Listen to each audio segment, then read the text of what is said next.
Olá, vestibulandos e vestibulandas! Bem-vindo ao canal Matemática com o Professor TX. Eu sou o professor Gabriel Teixeira, também conhecido como TX. E na videoaula de hoje nós iremos dar a primeira parte de análise combinatória. É uma das poucas matérias que eu vou dividir em várias partes. Por que isso? Porque é uma matéria muito grande, é uma matéria muito linda, muito complexa. Então cada momento, cada trecho tem que ser tratado individualmente, de forma calma, certo? Então, essa é uma aula fundamental. Isso quer dizer o quê? Que ela vai usar conhecimentos básicos e ela vai ser importante para as outras também. Então, preste muita atenção nessas aulas, porque serão cobrados com certeza na prova do Enem. Com certeza vai ter análise combinatória. Confia em mim. Com certeza vai ter uma questão dessa na prova do Enem. Beleza? Beleza, então. Na parte 1, a gente vai começar, então, pelo quê? Pela parte de princípios fundamentais. Você fala, nossa, princípio fundamental vai definir o que é uma análise combinatória? Não. Eu vou definir o que? O princípio fundamental da contagem, também conhecido como da multiplicação. Certo? Certo. O princípio fundamental da contagem, ele é pautado em eventos sucessivos, um evento após o outro, aonde vai ter um encadeamento de fatores. Esse encadeamento de fatores vai resultar no meu PFC. Beleza? Beleza. Para ficar mais fácil, a multiplicação você vai utilizar o E. Quando aparecer E, exatamente, quando aparecer E na sua questão, você vai usar a multiplicação. Assim como quando aparecer a adição. Quando que vai aparecer o princípio fundamental da adição? Quando for um evento de escolha. Aquilo que vai ter uma bifurcação, ou é isso ou é aquilo. E quando você utiliza o ou, exatamente, quando existe uma bifurcação, você vai adicionar coisas. Parece fácil, porque é. Uma coisa muito importante é que o PFC, ele vai utilizar um conceito muito importante, que é o que? O princípio da contagem vai tratar com fundamental é interpretar cada momento. É fundamental interpretar cada momento da questão. Escrever o pensamento, certo? Você vai realmente escrever aquilo que você está pensando. Você vai escrever o que está pensando ou o que é o seu raciocínio. Não é, tá muito chato essa prova. Não, você não vai escrever esse tipo de pensamento. Você vai escrever o seu raciocínio para aquela questão. Os acontecimentos daquela questão. Utilizaremos traços para representar aquilo que você quer. Então, você vai utilizar traços em princípio fundamental da contagem. Em PFCs você usa traço. Cada posição só pode ser ocupada por um objeto. Então, para cada posição, para cada objeto, você vai utilizar um traço. Professor, você está ficando maluco. Estava botando vários conceitos e eu nem sei o que está acontecendo. A análise é sequencial, é uma coisa de cada vez. Tá bom? Então, eu coloquei vários trechos do pensamento que você vai ter durante a prova. Parece confuso? Parece. Mas agora, com a nossa questãozinha número 1 da nossa lista, que está aparecendo na sua tela bem agora.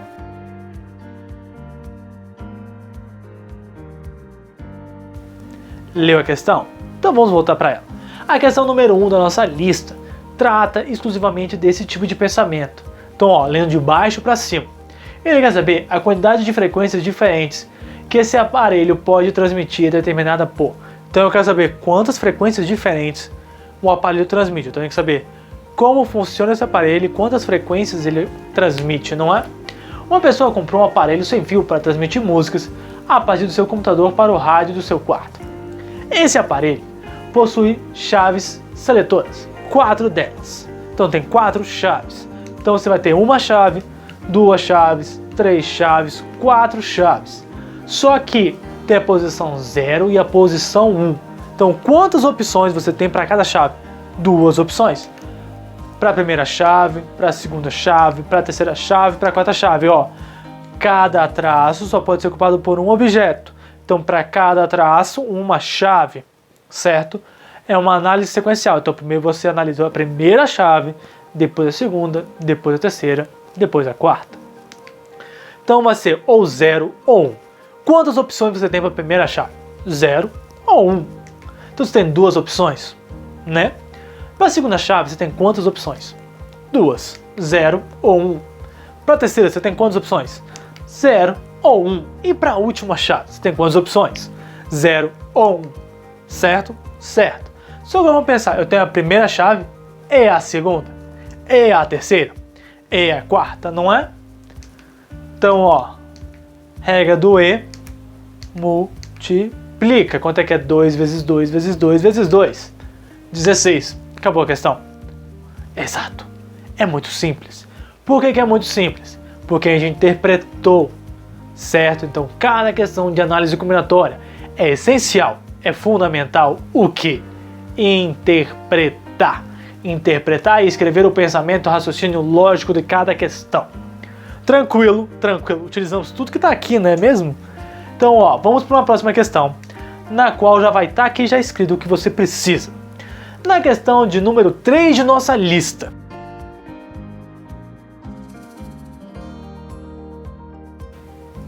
Leu a questão de número 3 da nossa lista? Então vamos lá. Com os algarismos 2, 3, 4, 5, 6, 7, posso escrever x números pares de 4 algarismos distintos. Então, primeira coisa, eu tenho que ter o quê? O número tem que ser par e tem que ter 4 algarismos. 4 algarismos. Beleza, algarismos. Então tem 4 algarismos, certo? Certo. Para ser um número par, olha isso, você tem que escrever aquilo que está pensando. Para ser par, o que eu tenho que pensar? Eu tenho que analisar cada um dos elementos. Eu tenho o primeiro número, o segundo número, o terceiro número e o par. Mas por onde eu vou começar nisso? Eu tenho esses aqui. Eu vou começar por onde? Eu começo pela restrição. Por que eu começo pela restrição? Porque é aí que começa o meu problema. Eu começo por aquilo que me dá problema. O meu problema é ser par. Então, para o número ser par, tem que ter o quê? Terminar em 2, 4 ou 6, não é mesmo? Então, já que termina em 2, 4 ou 6, eu tenho quantas opções para serem par? 3 opções, não é mesmo? Então, nisso, vamos supor que eu usei o número 2. Cortou ali, certo? Certo. Já que é 4 algarismos, qual número eu posso colocar ali? Qualquer um dos demais. Pode ser o 3, pode ser o 4, 5, 6 ou 7. Eu tenho 5 opções, não é mesmo? Eu vou colocar então de graça o número 5. Preste muita atenção. Para a segunda opção, sobraram o quê? 3, 4, 6 e 7. Prof, por que você está arriscando esses números, prof? Presta atenção aqui comigo, ó. São algarismos distintos. Então eu não posso repetir. Então eu tenho que riscá-los e ver quanto sobra. Sobraram 4 algarismos, não é mesmo? Eu vou usar o número 4 de exemplo. Então, ó, sobraram quantos algarismos? 3, 6 e 7. Tranquilo? Então, ó, vamos pensar da seguinte maneira. Eu tenho 3 opções inicialmente, comecei pelo número par. Tenho 2, o 4 e o 6. Usei um número. Comece então agora pelo começo, porque tem que ser sequencial.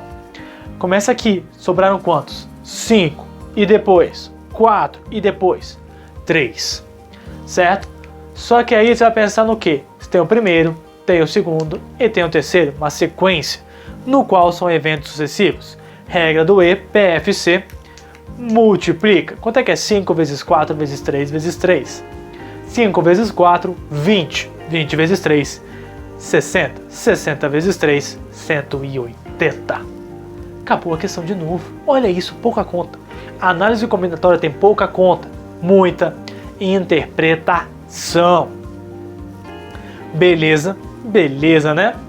Vamos agora para mais uma questão. De novo, nosso textinho para a gente trabalhar com isso, certo? Olha aqui agora, eu coloquei um textinho grande que vai aparecer na sua tela agora, a questão de número 13 de nossa lista.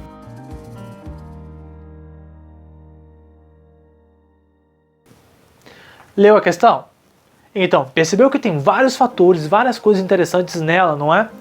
Vamos ler de baixo para cima para ficar mais fácil.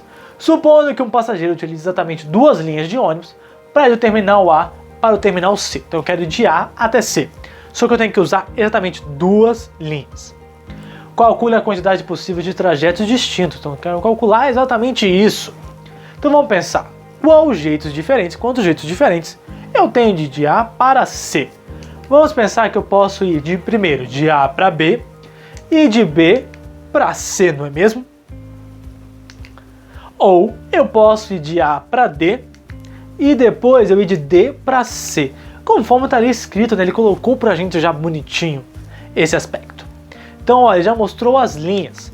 Então, ó, para cada linha, um objeto, não é mesmo? Então, de A para B, nós temos quantos? 4 opções diferentes. E de B para C, nós temos 3 opções diferentes, não é? O de A para D, vou pensar aqui, ó. De novo, regra do E, multiplicação.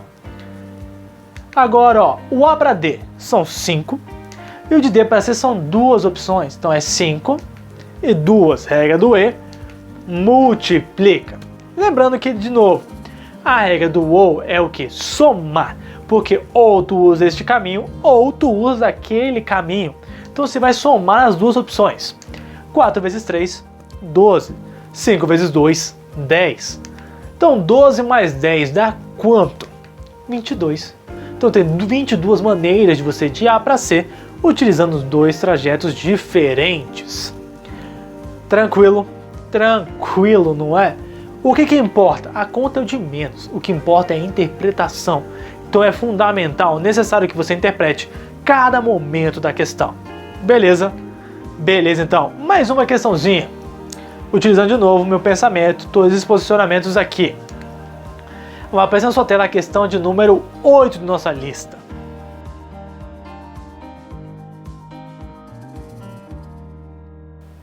Leu a questão? Leu a questão. É uma questão linda, uma questão maravilhosa. Isso aqui com certeza vai cair na sua prova do Enem. Por quê? Porque toda questão de Enem cai uma dessa. Seja de colorir, seja de pintar, seja de posicionar elementos. Então é muito importante que você preste atenção nisso daqui, porque eu vou utilizar tudo que está escrito e você tem que prestar bastante atenção. Então, ó, pergunta: de quantas maneiras diferentes o comitê organizador da Copa poderá pintar a logomarca? Com as cores citadas. Quantas cores citadas nós temos? Verde, amarelo, azul e branco. 4 cores. Para colorir de forma que regiões vizinhas tenham cores diferentes. Então, ó, primeira coisa. Você está aí pensando que a mão tá dando a volta, não é mesmo? Esta mão tá dando a volta, ou seja, é o mesmo antebraço. Nananina não. Por quê? Porque aqui no começo ele fala para você que é composta uma figura plana, então não existe essa da mão ser tridimensional e encostar ali. Então cada regiãozinha cortada por essa região é uma região diferente. Eu sei que é estranho, eu sei que dói, mas esse é o maior peguinha do Enem. Então, ó, vamos dar um zoom para ficar mais fácil. A gente vai começar por qualquer região, mas tem que ser o quê? Uma coisa sequencial, uma coisa de cada vez. Eu vou colocar aqui a primeira região. Eu vou pintar essa regiãozinha de azul, certo? Sobraram quantas cores? Verde, amarelo e branco, certo? A próxima cor que eu vou pintar é a sequência, que é essa região. Sobraram verde, amarelo e branco. Então sobraram 3. Eu não coloquei nenhuma das outras cores, porque senão não ficaria bonito de ver. Coloquei vermelho. Então agora é 4 e 3, não é mesmo? Ah, então a próxima é 2, né, professor? Nananina não. Eu escolhi 2 cores exatamente para você perceber o quê? Vamos supor que ali, em vez de ser verde, é vermelho. O amarelo e o branco eu não utilizei ainda, não é? Quando eu vou pintar esta região, eu posso pintar essa região de azul. Por quê? Tem região em comum, lado em comum esses dois? Não, não é.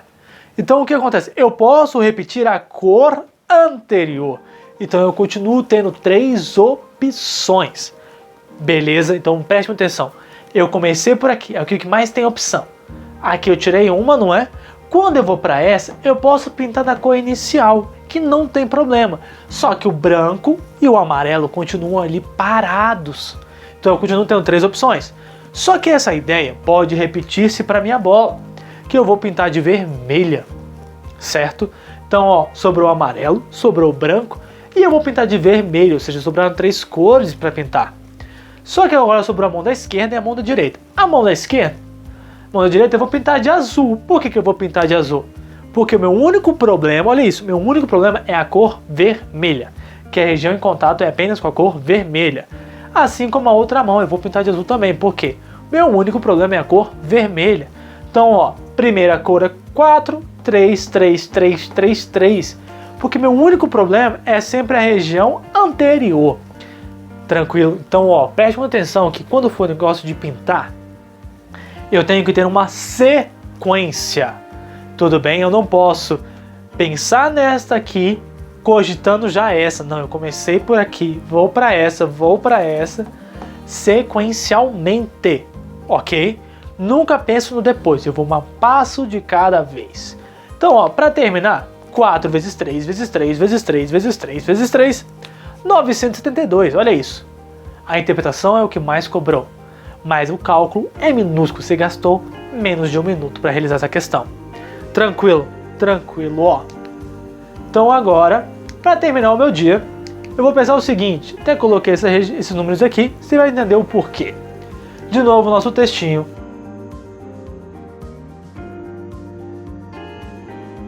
Beleza, então. Leu a questão de número 4 de nossa lista? Então vamos lá. Ela fala de uma civilização antiga, onde o alfabeto continha 3 letras, não é mesmo? Na linguagem da civilização, as palavras continham de 1 a 4 letras desse alfabeto. Então a gente tem que separar as informações de uma maneira bem crítica. Então, ó, primeira coisinha. Vamos pensar que nós temos 3 letras e cada palavra continha de 1 a 4 letras. Então vamos lá. Primeira coisa é uma palavra de uma letra. Quantas opções de letra nós temos? Uma palavra de 2 letras. Quantas opções de letras nós temos? Uma palavra de 3 letras. Quantas opções de letra nós temos? E uma palavra de 4 letras. Quantas opções de 4 letras nós temos? Primeira coisa, ele falou que não tem que ser distintos, então ele pode repetir a letra. Então pode ser 3, a minha primeira opção, não é? Aqui, na segunda, pode ser 3 a primeira letra, 3 opções diferentes, e 3 na segunda opção, porque pode repetir. Aqui pode ser 3, 3, 3, não é verdade? E aqui pode ser 3, 3, 3 e 3. Vamos pensar o seguinte, aqui é uma letra e outra letra. Então aqui eu vou pensar, primeira palavra, uma letra. Então eu tenho 3 opções. Segunda palavra, eu posso multiplicar, porque é uma letra e outra letra. Então dá 9, depois 3 vezes 3 vezes 3, 27. Depois 3 vezes 3 vezes 3 vezes 3, 81. Achamos esses valores aqui à minha esquerda, não é mesmo? Então, ó, pensa aqui comigo.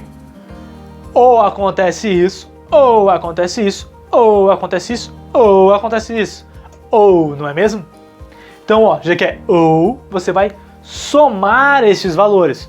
Somando um total de 120. Não é mesmo? Então, ó, percebeu que a conta é o de menos. O mais importante é interpretar. Palavras de uma letra, de 1 a 4 letras. Você vai montando cada caso é um caso. Beleza? Beleza então, meu querido. Por fim, podemos terminar o nosso dia. Muito obrigado por assistir até aqui. Não esqueça de compartilhar a nossa página. Não esqueça de dar o like para ajudar a gente. Muito obrigado.